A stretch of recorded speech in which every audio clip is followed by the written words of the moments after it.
नमस्ते, मेरा नाम शुभम है और आप मुझे ब्रेन ऑफ बिहार पे देख रहे हैं। 5 दिसंबर को सुनवाई होने की उम्मीद थी, लेकिन हुई नहीं। मेन जो सहारा से भी मामला था उसका सुनवाई होनी थी, लिस्ट भी हो गया था। सारा कुछ होने के बाद इसको क्या बोले हम लोग, दुर्भाग्य है कि उस दिन कुछ ऐसा नया चीज हो जाता है सुप्रीम कोर्ट में जिसके चलते सुनवाई टल जाती है। एक माननीय जज साहब का ज्वाइनिंग था, उस दिन शपथ ग्रहण समारोह था। जो सुनवाई 10:30 से 10 बजे से शुरू होती है वो 1 घंटा डिले हो गई।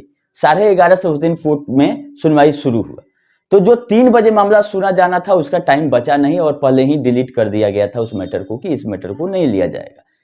और 4-5 दिन से हम लोग ये भी इंतजार कर रहे थे कि हो सकता है कि नया डेट मिल जाए, लेकिन माननीय सुप्रीम कोर्ट में एक बार जो मामला डिलीट हो जाता है तो उसको रीलिस्ट कराने में महीना दिन कम से कम लग जाता है। तो हमको उम्मीद है कि अब सुनवाई जनवरी में चली जाएगी सहारा सेबी वाले मामले में। अगर बीच में हो जाती है तो बहुत अति उत्तम। अभी तक पोर्टल पे नहीं आया है। पीआईएल का हम लोग जिक्र किए थे कि पीआईएल में बहुत कुछ होने वाला है, लेकिन पीआईएल को सुनने के लिए कोर्ट तैयार नहीं है। कोर्ट का ये मानना है कि जो पेंडिंग मैटर है या पहले से चल रहा है, बहुत आगे बढ़ चुका है, जिसमें बहुत सारे ऑर्डर आ चुके हैं, आप वहां पे इस मामले को टैग कराइए या वहीं पे अपनी बात रखिए, चाहे वो किसी बेंच में लगे। नया जीरो से हम सुनवाई करने के लिए तैयार नहीं है सहारा का, क्योंकि पिछले 10 साल 15 साल से सहारा का मैटर माननीय सुप्रीम कोर्ट में चल रहा है। तो कोर्ट का यह मानना है कि नया जीरो से हम आपका नहीं सुनवाई करेंगे। जहां सुनवाई चल रही है और काफी आगे बढ़ चुका है, क्योंकि अपने ही ऑर्डर को कोर्ट अपने दूसरे मामले में काटेगी नहीं। अगर कुछ सहारा के मामले में ऑर्डर देना होगा तो पुराना मामला देखना पड़ेगा कि क्या क्या ऑर्डर हो चुका है सहारा के अगेंस्ट में।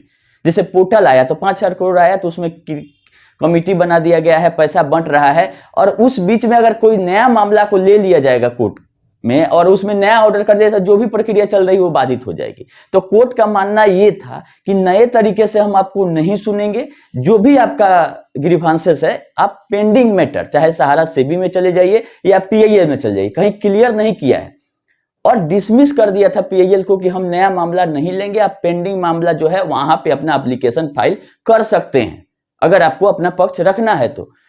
तो फिर से एक नया पीआईएल देख रहे हैं कि संगठन के द्वारा लगा दिया गया है, लेकिन इस बार पार्टी केवल यूनियन ऑफ इंडिया को बनाया गया है। यही अंतर है पिछले पीआईएल में और इस पीआईएल में।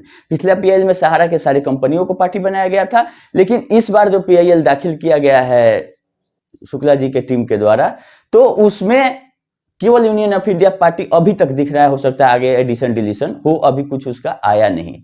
लेकिन कोर्ट जीरो से सुनने के लिए तैयार नहीं है कि हम आपका मामला जो 10-15 साल से चल रहा है उसको फिर जीरो से उठाएं। जो भी आपका ग्रीवांसेस है पेंडिंग मैटर में आइए, तब जाके सुना जाएगा। ऐसा नहीं है कि नहीं सुना जाएगा।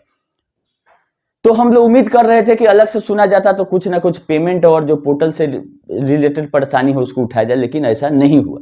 अब हम लोगों को इंतजार करना है 7 जनवरी 2025 तक। 7 जनवरी को मामला पोर्टल से रिलेटेड लिस्ट है माननीय सुप्रीम कोर्ट में। ये रहा दोनों केस का। और सहारा सेबी वाला मैटर कभी भी लिस्ट हो सकता है, अभी तक नहीं हुआ है। इसमें कंप्लायंस खाली करना है। जो 3, 4, 5 सितंबर का जो ऑर्डर था उसका कंप्लायंस रिपोर्ट देना है कि आप कहां तक इसमें आगे बढ़े। अब रहा बात, एक आरटीआई में आ गया है कि 27 से 35 करोड़ सहारा ने इधर जमा किया है, तो कहीं आरटीआई में ये नहीं लिखा हुआ है कि 2753 करोड़ सहारा ने जमा किया। ये लिखा हुआ है कि कंप्लायंस रिसेंटली एक कंप्लायंस एफिडेविट सुप्रीम कोर्ट में सहारा ने फाइल किया, जिसमें 21 लोकेशन का जमीन का सेल जो हुआ है उसका डिटेल दिया गया है, उसका पैसा कैसे कैसे सहारा सेबी में जमा हुआ। तो दूसरा चीज ये भी बताया जाता है सेबी के द्वारा कि 25,781 करोड़ उसको प्रिंसिपल अमाउंट लेना था सहारा सेबी में, जिसके अगेंस्ट में 15,775 करोड़ रुपया प्रिंसिपल अमाउंट जमा किया है 31 मार्च 2024 तक। तो रहा बात 10,006 करोड़ रुपया डिफरेंस है प्रिंसिपल में 31 मार्च 2024 तक। अगर इधर 2735 करोड़ जमा हुआ रहता तो ये डिफरेंस आपका 7,000 का आ जाता। लेकिन बात क्या था 3, 4, 5 सितंबर में? बात यही था कि आपको 1,000 करोड़ रुपया 28-30 दिन के अंदर जमा करना है और बाकी जो रिमेनिंग अमाउंट है 9,000 करोड़ 10,000 करोड़ जो डिफरेंस है सहारा सेबी में के अकाउंट में, उसको अगले 9 महीना के अंदर पूरा करना है। तो मांगा जा रहा है 1,000 करोड़। आपको लग रहा है कि 2735 करोड़ सहारा ने ले जाके जमा कर दिया होगा। ये केवल और केवल अपना ओरिजिनल डीड लेने के लिए सेबी से एक कंप्लायंस एफिडेविट का बात हो रहा है। ये कहीं क्लियर नहीं है कि 15,775 करोड़ जो सहारा सेबी में जमा है उसके अलावा 2735 करोड़ सहारा ने दिया है। हम गलत हो सकते हैं, ये मेरा अनुमान है कि उसी 15,775 करोड़ में ही शामिल है 2735 करोड़, और उसका डीड रिलीज करने के लिए कंप्लायंस एफिडेविट सहारा ने जमा किया होगा सुप्रीम कोर्ट में।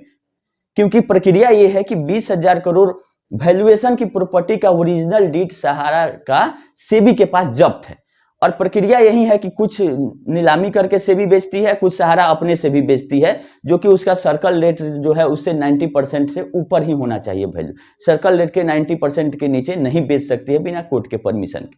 और जैसे बिक जाता है सहारा सेबी में, पैसा जमा हो जाता है, तो उसका ओरिजिनल डीड जाके लिया जाता है सेबी के द्वारा। अच्छा, जो जमीन खरीदता है उसके फेवर में सेबी इशू कर देती है कि अपना ओरिजिनल डीड दे दिए, अपने सहारा सेबी में पैसा जमा कर दिया। तो पिछला मैं भी आरटीआई जो किया था उसमें 10 लोकेशन का जिक्र किया गया था, और टोटल 379 करोड़ रुपया का जिक्र किया गया था कि 5 लोकेशन का ई ऑक्शन में जमीन बिका है और 5 लोकेशन का सहारा अपने से बेच के जमा की है सहारा सेबी में, और टोटल 379 करोड़ मात्र रुपया का बात था। तो मात्र यही 10 लोकेशन का जमीन बिका है और 379 करोड़ सहारा सेबी में जमा हुआ है, और फर्दर 21 जगह का जमीन का जो 2735 करोड़ रुपया है उसका कंप्लायंस के लिए सुप्रीम कोर्ट में गई है कि ये पैसा था और हमने सहारा सेबी में जमा कर दिया, इसका डीड छोड़वा दीजिए। तो अगर ये 2735 अलग से रहता तो ये 15,735 आपका 18,000 करोड़ शो करता सेबी।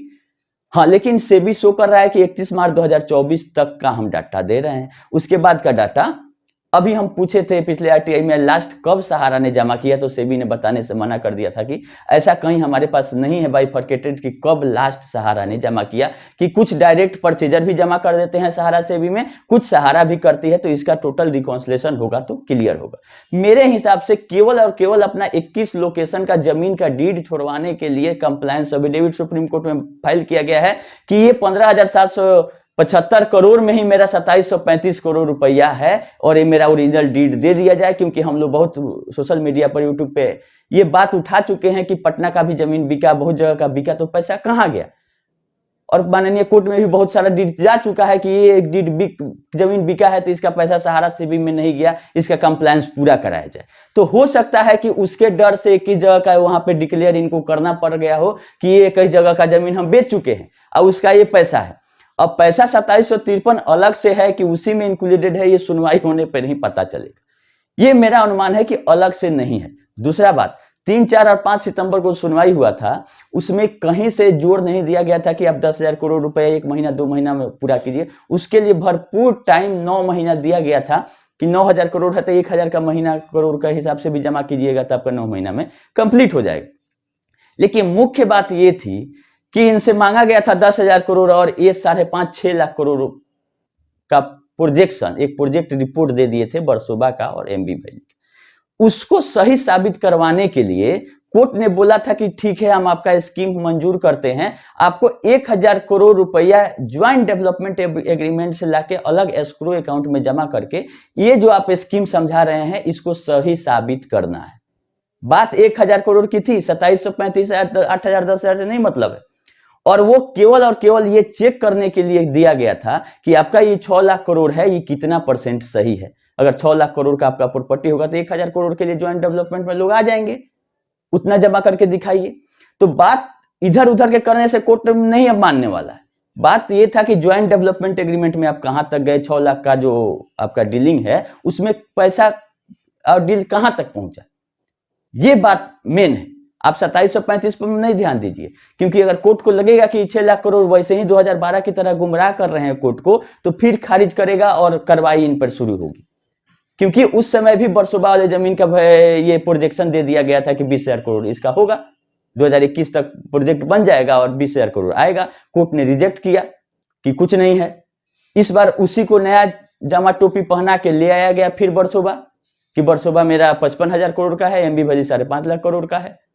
तो कोर्ट ने बोला कि ठीक है आपका है, आप कौन आता है बनाने और कैसे आएगा, डेट वाइज हमको बताइएगा कि पैसा कब कब कितना आएगा। उसी का कंप्लायंस रिपोर्ट सहारा ने जमा किया है, जिसमें सुप्रीम कोर्ट में दिख रहा है कि ये मॉडिफिकेशन ऑफ कोर्ट ऑर्डर मांग रहे हैं, कंप्लायंस तो नहीं दिख रहा है। और डायरेक्शन के लिए रिक्वेस्ट 2 आईए फाइल है सहारा की तरफ से। सेबी ने भी 2 आईए फाइल किया है, एक 5 तारीख को, एक 6 तारीख को, सहारा से भी मुख्य विवाद में। तो जैसे ही लिस्टिंग और सुनवाई इसकी होगी, सारा चीज से पर्दा हट जाएगा। अभी हम लोगों को इंतजार करना है सहारा सेबी के लिए। अगला क्यूसॉप का मेन अपडेट आप लोग को देना था कि क्यूसॉप में प्रक्रिया आगे बढ़ रही है।